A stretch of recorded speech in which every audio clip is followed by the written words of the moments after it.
بكلمات الله التامات من غضبه وعقابه ومن شر عباده ومن همزات الشياطين وأن يحضرون.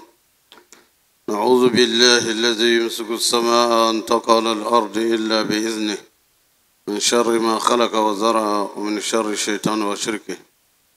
أعوذ بالله السميع العليم من الشيطان الرجيم. بسم الله الرحمن الرحيم.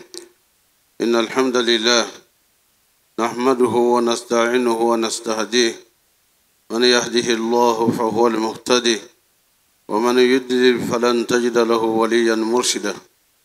نشهد أن لا إله إلا الله ولي الصالحين، ونشهد أن محمدا عبده ورسوله. اللهم صل وسلم على المبعوث رحمة للعالمين محمد بن عبد الله وعلى آله وصحبه وسلم. Chers frères et sœurs, Allah subhanahu wa ta'ala nous invite dans le Coran. Bismillahir Rahmanir Rahim. Wa zakir fa inna zikra tanfa'ul mu'minin. Rappelez car le rappel est utile aux croyants sincères. En effet, depuis 2 vendredis, nous avons entrepris de parler du Hajj, du pèlerinage à la maison sacrée d'Allah subhanahu wa ta'ala. Et nous avons dit que le Hajj est le 5e pilier de l'islam et un pilier extrêmement important. Lorsque le Seigneur d'Amon nous dit « Walillahi ala nas, hijjul bayt man istata'a ilayhi sabila » il est un devoir et une obligation aux hommes d'accomplir le Hajj à la maison sacrée d'Allah pour ceux et celles qui en ont les moyens. Bien sûr, ce sont des piliers comme la zakat, c'est ceux qui en ont les moyens. L'obligation est faite pour ceux qui en ont les moyens. Contrairement ou disons différemment de la zakat, c'est celui qui en a les moyens. On ne peut pas faire la zakat pour quelqu'un qui n'a pas les moyens. Alors que le Hajj, on peut donner les moyens à quelqu'un pour aller faire son Hajj, son pèlerinage. Et la zakat ne répond pas à cela. Ce sont les nécessiteux qui sont bénéficiaires.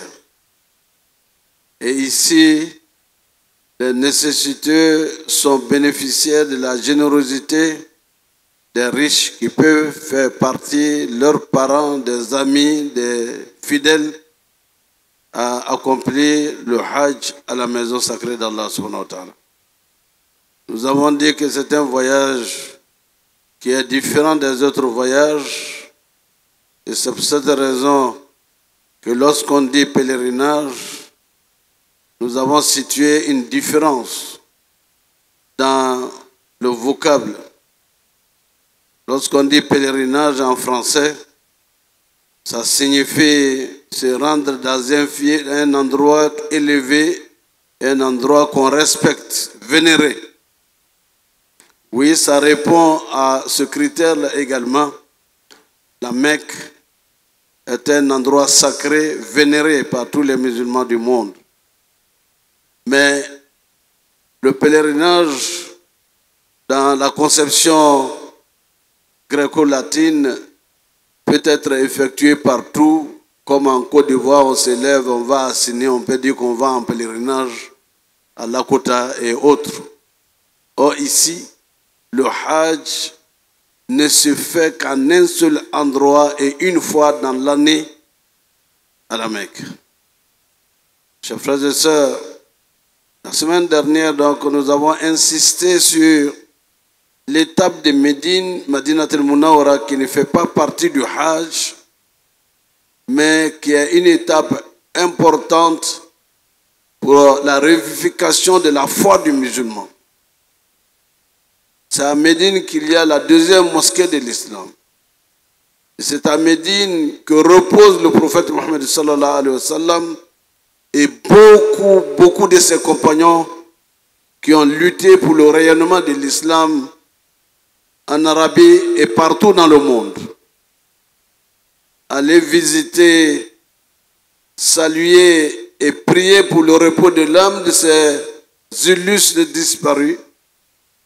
Et a aussi son importance pour la révivification de la foi du musulman et de la musulmane. De s'imprégner de l'histoire que les autres, nos prédécesseurs, ont vécu et dans quelles difficultés. Souvent très pénible. Dans cette chaleur, imaginez la marche entre Makka et Médine, 450 km. Il n'y a pas de route, il n'y a pas de goudron. Ce sont des pistes.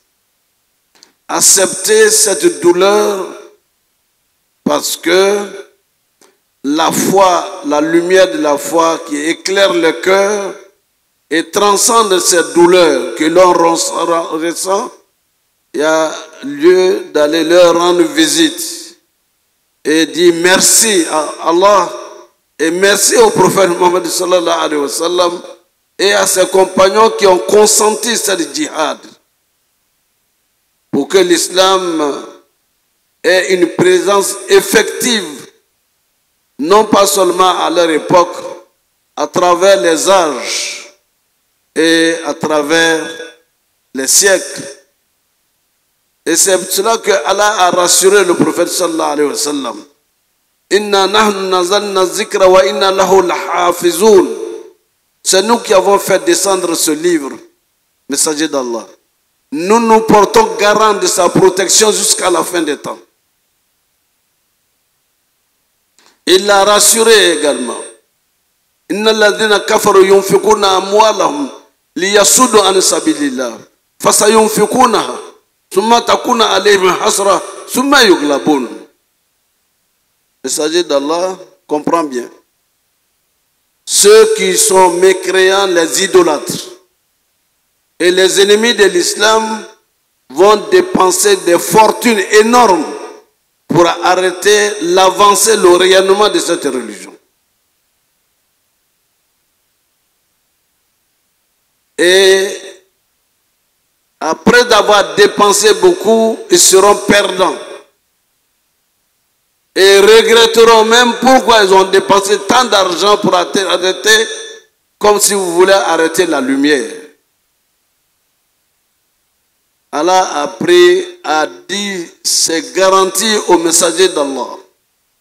C'est méritoire d'aller lui rendre visite, le saluer, le remercier, remercier ses compagnons et voir leurs traces qui existent encore. Donc nous quittons Médine avec beaucoup de nostalgie d'avoir été à côté du prophète sallallahu alayhi wa sallam, une ville de paix, d'amour, d'affection. Et on part le cœur serré de Médine parce qu'il y a une séparation du messager d'Allah et de ses œuvres. Et le pèlerin, donc, après l'étape de Médine, va se rendre à la Mecque. Et c'est de cette Mecque que nous allons parler, qui est le lieu effectif où a lieu le pèlerinage à la maison sacrée d'Allah subhanahu wa ta'ala. C'est là le messager Mohammed sallallahu alayhi wa sallam est né. Et c'est là qu'il a grandi. Et c'est là qu'il a commencé les premières révélations du Saint-Coran. Vous comprenez l'importance. Et c'est là également que la première maison qui a été construite par les anges est celle-là qui se trouve en cette cité qu'on appelle la Kaaba. Et en désignant l'endroit à notre père Adam, c'est l'une des raisons où on appelle Arafat, pour dire, est-ce que tu as compris où se situe le lieu de l'adoration d'Allah? Arafat. Et les anges dirent également à Sayyidina Ibrahim, voilà l'identification, le lieu où tu vas construire la maison d'Allah. Arafat. Et le pèlerin va se sacraliser au sortir de la Mecque, de Médine, et prendre les 2 étoiles pour un homme et formuler l'intention d'accomplir le petit pèlerinage pour aller encore se purifier. Le petit pèlerinage se fait à la Mecque,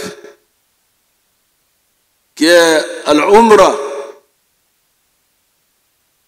Nos pèlerins se dirigent à la Mecque et vont accomplir les rites du petit pèlerinage. Après avoir pris l'intention à cet endroit de la sacralisation, au moment de la sacralisation, ils diront Labbaïka Umratan. Oh Allah, je te réponds et je vais accomplir la Umrah. Et s'ensuit l'hymne du Hajj, Labbaïk Allahumma labbaïk, labbaïk la sharika laka labbaïk, innal hamda wa ni'mata laka wal mulk la sharika lak. C'est ce qu'ils vont continuer à répéter tout le long du trajet. 450 km. Cette fois-ci, ce n'est plus à pied.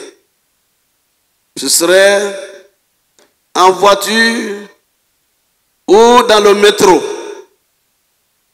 Vous comprenez que l'appel que Sayyidina Ibrahim a lancé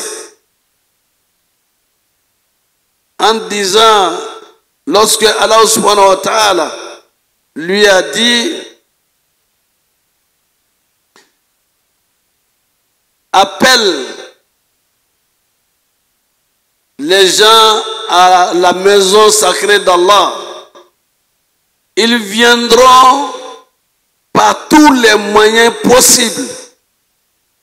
Et cet appel à travers le temps a vu se multiplier, se démultiplier les moyens de transport pour arriver à la Mecque. Or, c'est des centaines de milliers d'années que cela a été annoncé. Ils viendront des confins de la terre. Ils viendront par toutes sortes de montures. Et ces montures aujourd'hui, ce n'est plus les chevaux, ce ne sont plus les chameaux ou les, n'est-ce pas, à pied, mais les gens viendront maintenant dans des camions climatisés.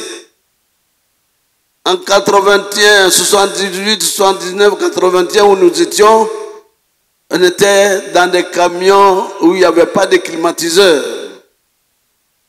À peine les routes étaient goudronnées. Mais aujourd'hui, Allah a fait par sa grâce et sa miséricorde que l'appel de Sayyidina Ibrahim est encore davantage en train de se réaliser. La façon d'y arriver. Les gens faisaient 300, les gens passaient 3 mois, 6 mois, voire des années pour aller à la Mecque et revenir en Côte d'Ivoire. En 6 heures, vous partez d'ici, vous arrivez à Jeddah. Ou vous arrivez à Médine, 6 heures. Allahu yatajalla fi asr al-ilm. Un auteur, Zafar Khan, qui a écrit Allah yatajalla fi asr al-ilm. Le Seigneur du monde montre sa puissance et sa force avec le développement de la science et de la connaissance.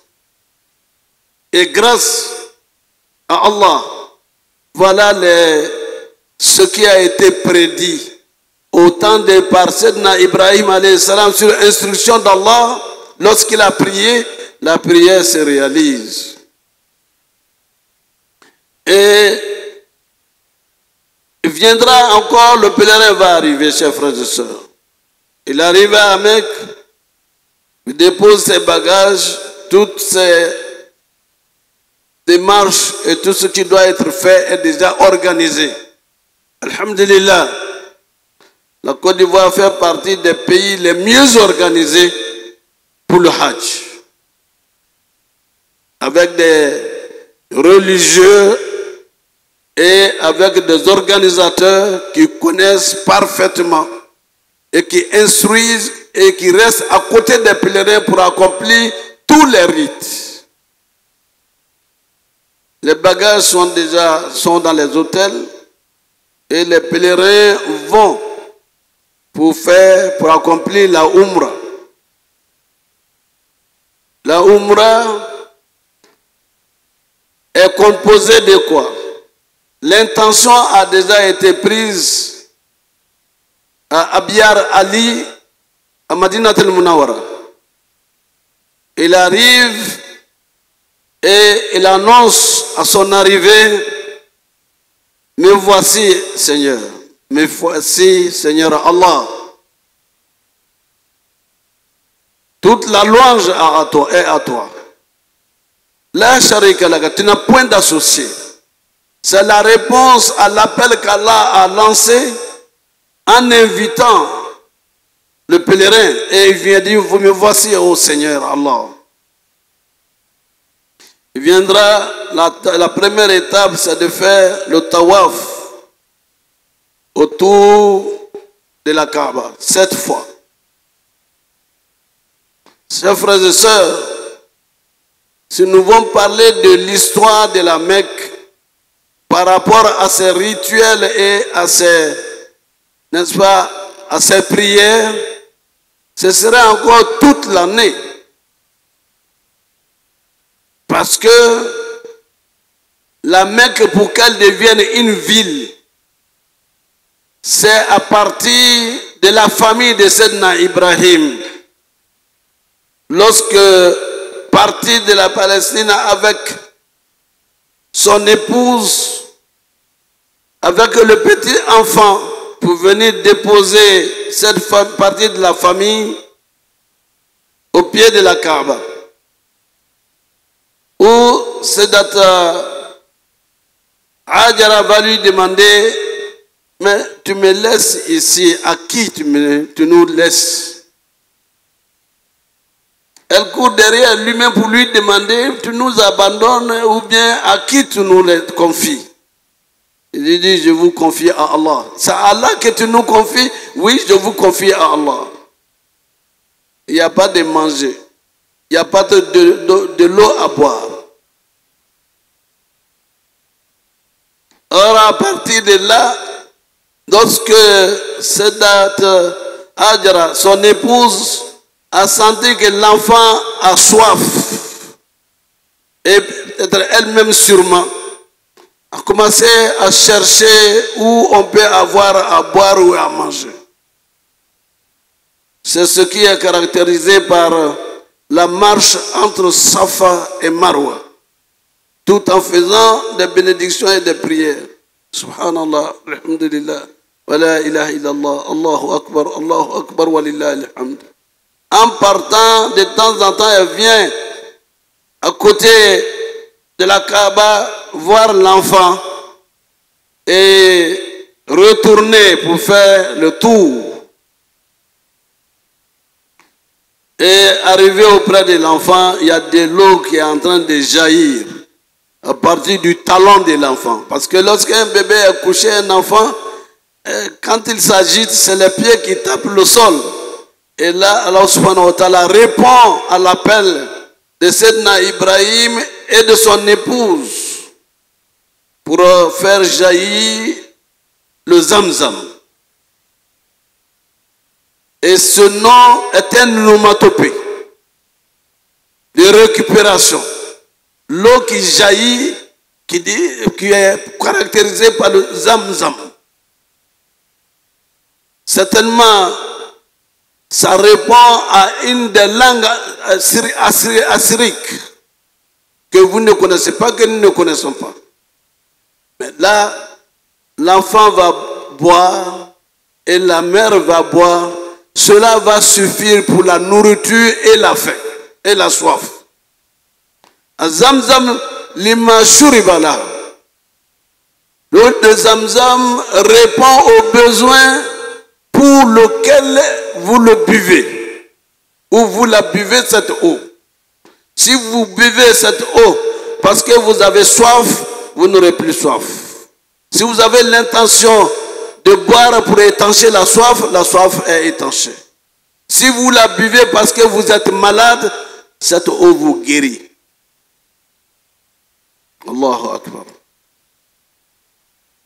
Et à partir de là, notre mère Hajara va voir les oiseaux, et ce sont des passants, des commerçants qui passent à côté de cet endroit sans savoir que ce serait un lieu de culte dédié qu'Allah subhanahu wa ta'ala a dédié au monde. Et ce sont les passants qui ont vu les oiseaux tourner autour de cet endroit, qui sont venus regarder qui c'est. لإلاف قريش إلافهم رحلة الشتاء والصيف فليعبدوا رب هذا البيت الذي أطعمهم من جوع وأمنهم من خوف. Toute la problématique est là. Ils viennent et ils voient une famille, un enfant et sa mère. Et demandent à rester à côté. Dit, voilà, Allah leur donne la condition de s'asseoir là. À condition s'asseoir ici, s'installer ici, que vous adoriez le Seigneur de ce temple, de cette maison, qui vous mettra à l'abri de la faim et va assurer votre sécurité. La Mecque est sécurisée par Allah. Initialement, Sayyidina Ibrahim et son enfant n'étaient pas des Arabes. Ce sont ceux qui sont venus arabes, et l'enfant est devenu arabe par rapport à eux. Et c'est cette langue qui est parlée et qu'Allah a choisi également pour la révélation du Saint-Coran. La circumambulation est faite après 7 tours de la Kaaba. Le pèlerin ou la pèlerine choisit un endroit dans la direction de la porte de la Kaaba pour faire ses 2 rakats. Il y a un symbole encore très important, historique, archéologique. Là où Sayyidina Ibrahim s'arrêtait en face de la Kaaba pour faire ses prières, ses rakats, vous savez que c'est un endroit de temps en temps par an, l'eau de Zamzam débordait et coulait partout à travers la Mecque. Et donc à cet endroit mouillé, le sage qui est toujours debout pour la prière, vous allez voir que ces traces sont encore là. Et même protégées pour l'histoire, pour la postérité, pour ceux qui vont pour la Mecque. Mais n'en faites pas une exigence qu'il faut que vous alliez voir, il y a du monde, il y a de la bousculade. La sécurité de soi-même, suivez donc ceux qui vous orientent et qui sont vos guides. Faire 2 rakats, remercier Allah subhanahu wa ta'ala, faire des bénédictions, des prières pour vous-même, pour tout ce qui vous concerne en famille et pour votre pays. Vous allez maintenant pour faire ce que Sayyidata Hajara a fait en allant faire cette marche entre Safa et Marwa. Et à la fin, vous faites des prières et des bénédictions. Et je conseille aux pèlerins d'écrire les feuilles par rapport à tout ce que vous avez comme besoin à exprimer à Allah. Pour ceux qui savent écrire, Allah, donne-moi la foi, accorde-moi la foi, accorde-moi la longévité pour que je puisse t'adorer. Oh Allah, accorde-moi la guérison et la guérison aux membres de ma famille qui sont malades. Allah, donne-moi la prospérité à ma famille et à tous mes descendants. Oh Allah, fais en sorte que ma descendance soit musulmane soumise à toi jusqu'à la fin des temps. Toute bénédiction que l'on peut faire. Et d'aucuns peuvent dire, si vous arrivez à la Mecque, priez pour moi pour que je puisse avoir un travail, pour que je puisse avoir une bonne épouse, pour que je puisse avoir un bon mari. On exprime tout ça et on dit ça à Allah. Vous êtes ambassadeur. Et chers frères et sœurs, l'histoire de la Kaaba est longue et pathétique et importante. Car vous savez qu'à un moment donné, les idolâtres et les chefs traditionnels de la Mecque avaient rempli la Kaaba d'idoles. Mais avec l'arrivée du prophète sallallahu alayhi wa sallam, le temple a été débarrassé complètement de ces idoles. Et la Mecque est devenue à elle-même la cité à visiter et la maison d'Allah subhanahu wa ta'ala. Et c'est cette prière que chacun de nous est appelé à faire, étant là-bas, étant ici. C'est l'un des symboles importants de l'islam.